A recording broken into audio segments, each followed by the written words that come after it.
കേരളത്തിലെ ആദിമ മനുഷ്യരെക്കുറിച്ചുള്ള ചില തെളിവുകളൊക്കെ നമുക്ക് ലഭിച്ചിട്ടുണ്ട്. ആദിമ മനുഷ്യന്റെ ചരിത്രം മനസ്സിലാക്കുന്നതിനു വേണ്ടി അന്നത്തെ മനുഷ്യർ ഉപയോഗിച്ചിരുന്ന ശിലായുധങ്ങൾ, അതുപോലെ ഗുഹകളിൽ അറിഞ്ഞോ അറിയാതെയോ കോറിയിട്ട ചിത്രങ്ങളുമൊക്കെ നാം കണ്ടെത്തുന്നു.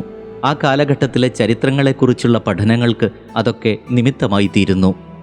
കൊല്ലം ജില്ലയിലുള്ള തെന്മലയിലെ ചെന്തുരുണി മലമ്പ്രദേശത്തു നിന്നും, കോഴിക്കോട് ജില്ലയിലെ ചേവായൂർ, കോട്ടയം ജില്ലയിലെ കാഞ്ഞിരപ്പള്ളി, ഇടുക്കി ജില്ലയിലെ മറയൂർ, എറണാകുളം ജില്ലയിലെ കീഴില്ലം തുടങ്ങിയ സ്ഥലങ്ങളിൽ നിന്നൊക്കെ സൂക്ഷ്മ ശിലായുധങ്ങൾ കണ്ടെത്തുവാൻ കഴിഞ്ഞിട്ടുണ്ട്.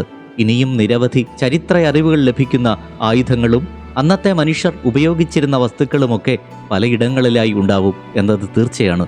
യാദൃച്ഛികമായോ അല്ലാതെയോ ഇത്തരം വിസ്മയങ്ങൾ കണ്ടെത്തുമ്പോൾ പുതിയ പുതിയ ചരിത്ര പാഠങ്ങൾ തുറന്നു തരുന്നു എന്നതാണ് യാഥാർത്ഥ്യം. മലയിടുക്കുകളിലും നദീതീരങ്ങളിലുമൊക്കെയാണ് അന്നത്തെ മനുഷ്യർ കൂടുതലായും താമസിച്ചിരുന്നത്. പിന്നീട് നമുക്ക് ലഭിക്കുന്ന തെളിവുകൾ മഹാശിലാ സ്മാരകങ്ങളാണ്. മരിച്ച കുടുംബത്തലവന്റെയോ ഗോത്രത്തലവന്മാരുടെയോ ഭൗതികാവശിഷ്ടങ്ങൾ അടക്കം ചെയ്ത ശവകുടീരങ്ങളാണ് അവ. കേരളത്തിലെ വിവിധ സ്ഥലങ്ങളിൽ നിന്നും മഹാശിലാ സ്മാരകങ്ങൾ കണ്ടെത്തിയിട്ടുണ്ട്. കല്ലറകൾ, മേശക്കല്ലുകൾ, കൽവൃത്തങ്ങൾ, കുടക്കല്ലുകൾ, തൊപ്പിക്കല്ലുകൾ, നടുക്കല്ലുകൾ, നന്നങ്ങാടികൾ, ഇങ്ങനെ വിവിധ തരത്തിലുള്ള മഹാശിലാ സ്മാരകങ്ങൾ ഇവിടെ കണ്ടെത്തിയിട്ടുണ്ട്. ശരീരാവശിഷ്ടങ്ങൾ അടക്കം ചെയ്യുവാൻ ഉപയോഗിക്കുന്നവയാണ് കല്ലറകൾ. മൺഭരണിയിൽ മൃതദേഹം നിക്ഷേപിച്ചതിന് ശേഷം അതിൻ്റെ മുകളിൽ ദ്വാരമുള്ള വലിയ കല്ല് വയ്ക്കുന്നതാണ് മേശക്കല്ലുകൾ. മൃതശരീരങ്ങൾ ജീർണിച്ചു പോകുന്നതിനും പക്ഷിമൃഗാദികൾ ഭക്ഷിക്കുന്നതിനുമായി നിക്ഷേപിക്കുന്ന സ്ഥലങ്ങളാണ് കൽവൃത്തങ്ങൾ.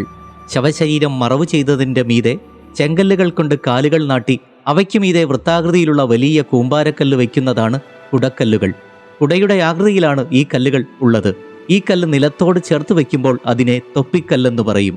ശവസംസ്കാരത്തിന് ശേഷം അതിനു മീതെ നാട്ടുന്ന വലിയ ഒറ്റക്കല്ലാണ് നടുക്കല്ല്. ഭൗതികാവശിഷ്ടങ്ങൾ അടക്കം ചെയ്യുന്ന വലിയ മൺഭരണികളാണ് നന്നങ്ങാടികൾ. ചെറുതും വലുതുമായ നന്നങ്ങാടികൾ കേരളത്തിൻ്റെ പല സ്ഥലങ്ങളിൽ നിന്നും നമുക്ക് ലഭിച്ചിട്ടുണ്ട്. ജീവിതകാലങ്ങളിൽ അവർ ഉപയോഗിച്ചിരുന്ന ഉപകരണങ്ങളൊക്കെ നന്നങ്ങാടികളിൽ നിന്നും നമുക്ക് ലഭിച്ചിട്ടുമുണ്ട്. കല്ലിൽ കൊത്തിയുണ്ടാക്കുന്ന ഗുഹകളെയാണ് കല്ലറകൾ എന്ന് പറയുന്നത്. കേരളത്തിൻ്റെ നിരവധി ഇടങ്ങളിൽ നിന്നും ഇത്തരം കല്ലറകൾ കണ്ടെത്തിയിട്ടുണ്ട്. ഈ കല്ലറകൾ വ്യത്യസ്ത തരത്തിലുള്ളവയാണ്.